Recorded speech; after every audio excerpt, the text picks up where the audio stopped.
بسم اللہ الرحمن الرحیم۔ حضرت ابو سعید خدری رضی اللہ تعالیٰ عنہ بیان کرتے ہیں، ایک آدمی نبی صلی اللہ علیہ وآلہ وسلم کی خدمت میں آیا اور اس نے عرض کیا، میرے بھائی کو پیچش لگے ہوئے ہیں۔ رسول اللہ صلی اللہ علیہ وآلہ وسلم نے فرمایا، اسے شہد پلاؤ۔ اس نے اسے شہد پلایا۔ وہ پھر آیا اور عرض کیا، میں نے اسے شہد پلایا مگر اس سے پیچش اور بھی زیادہ ہو گئی ہیں۔ آپ نے 3 مرتبہ اسے ایسے ہی فرمایا۔ پھر وہ چوتھی مرتبہ آیا تو آپ صلی اللہ علیہ وآلہ وسلم نے یہی فرمایا، اسے شہد پلاؤ۔ اس نے عرض کیا، میں اسے پلا چکا ہوں لیکن اس کے مرض اسخال میں اضافہ ہی ہوا ہے۔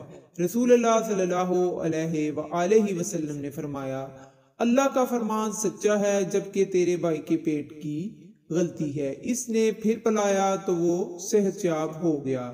مشکات المصابیح حدیث نمبر 4521۔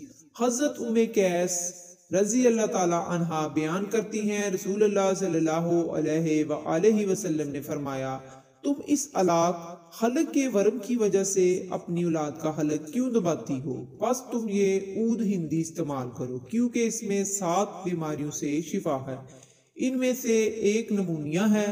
حلق کے ورم کی وجہ سے اسے ناک سے ڈالا جائے اور نمونیے کی صورت میں منہ کے ایک طرف سے ڈالی جائے۔ مشکات المصابیح حدیث نمبر 4524۔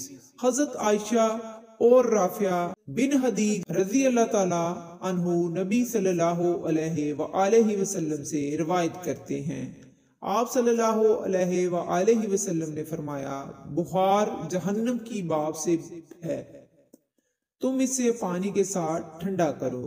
مشکات المصابیح حدیث نمبر 4525۔ حضرت انس رضی اللہ تعالیٰ عنہ بیان کرتے ہیں، رسول اللہ صلی اللہ علیہ وآلہ وسلم نے نظر لگ جائے، ڈنک میں اور نملہ بیماری پسلی میں دانے نکل آتے ہیں اور زخم پڑ جاتے ہیں کی صورت میں دم کرنے کی رخصت عنایت فرمائی ہے۔ مشکات المصابیح حدیث نمبر 4526۔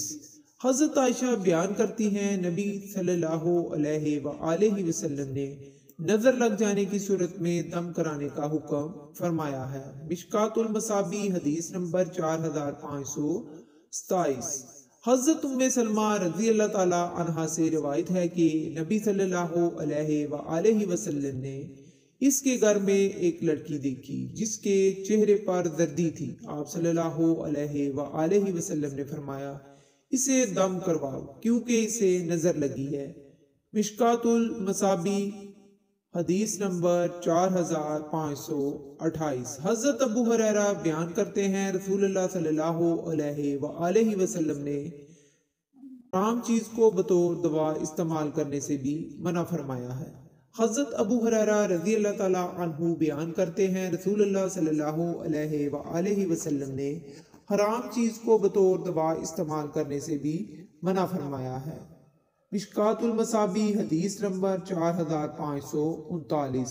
حضرت علی رضی اللہ تعالی عنہ بیان کرتے ہیں، ایک رات رسول اللہ صلی اللہ علیہ وآلہ وسلم نماز پڑھ رہے تھے، آپ نے اپنا ہاتھ زمین پر رکھا تو بچھو نے آپ کو ڈس لیا۔ رسول صلی اللہ علیہ وآلہ وسلم نے اپنا جوتا مار کر اسے مار دیا۔ جب آپ صلی اللہ علیہ وآلہ وسلم فارغ ہوئے تو فرمایا، اللہ بچھو پر لعنت فرمائے، وہ کسی نمازی کو چھوڑتا ہے نہ کسی اور کو،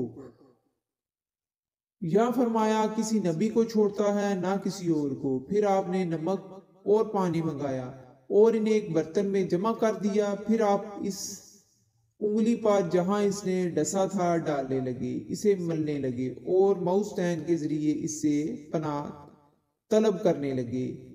مشکات المصابیح حدیث نمبر 4567۔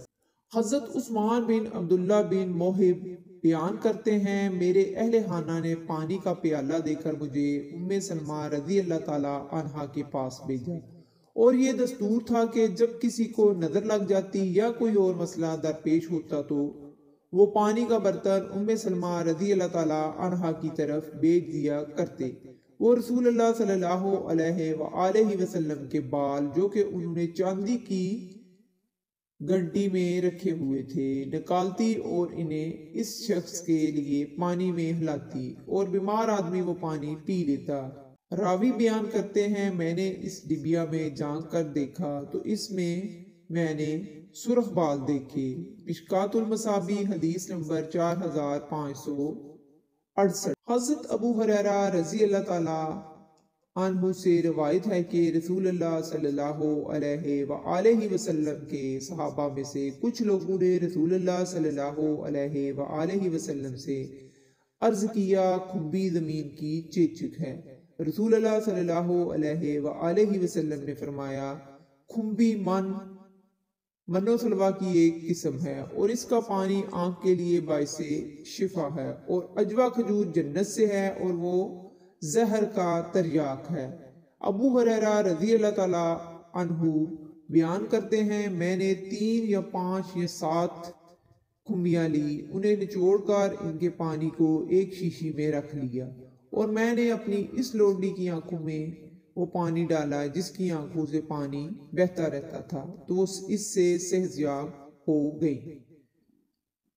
مشکات المصابیح حدیث نمبر 4569۔